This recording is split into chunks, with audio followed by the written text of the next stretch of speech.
अजितदादा 6व्यांदा उपमुख्यमंत्री पदाची शपथ घेणार आहेत.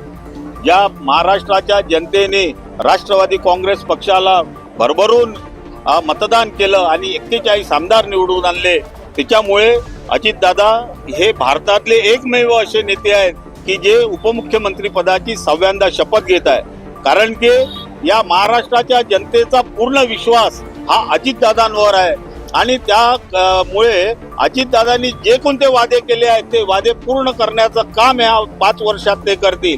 माननीय देवेंद्रजी फडणवीस साहेब, माननीय एकनाथजी शिंदे साहेब आणि अजितदादा मिळून या महाराष्ट्राच्या जनतेचे पूर्ण कामं करतील. महाराष्ट्रातले जे काही प्रकल्प किंवा ज्या काही योजना असतील त्या ज्या अधुऱ्या राहिलेल्या असतील त्या पूर्ण करण्याचा वादा या लोकांनी, तिन्ही लोकांनी आपल्या पत्रकार परिषदेमध्ये दिलाय. त्यामुळे या जनतेची सेवा करण्याकरता हे महायुतीचं सरकार आज शपथविधी घेणार आहे.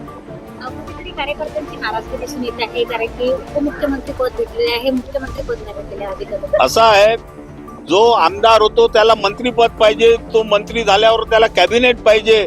तर असं जी व्यवस्था आहे त्या व्यवस्थेनुसार अजितदादा उपमुख्यमंत्री पदावर भरपूर समाधानी आहेत. कारण की त्यांना जनतेची सेवा करायची आहे आणि जनतेची सेवा करायची आहे म्हणून त्यांना असं काही नाराजी ना कार्यकर्त्यात आहे ना अजितदादामध्ये आहे.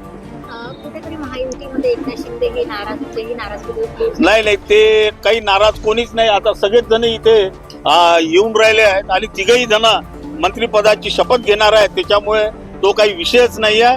महायुती ही 5 वर्ष महाराष्ट्राच्या जनतेची सेवा करण्याकरता तयार झालेली युती आहे आणि माननीय देवेंद्रजी फडणवीस, एकनाथजी शिंदे साहेब आणि अजितदादा यांना सगळ्यांना राष्ट्रवादी काँग्रेस पक्ष नागपूर शहराच्या वतीने खूप खूप शुभेच्छा.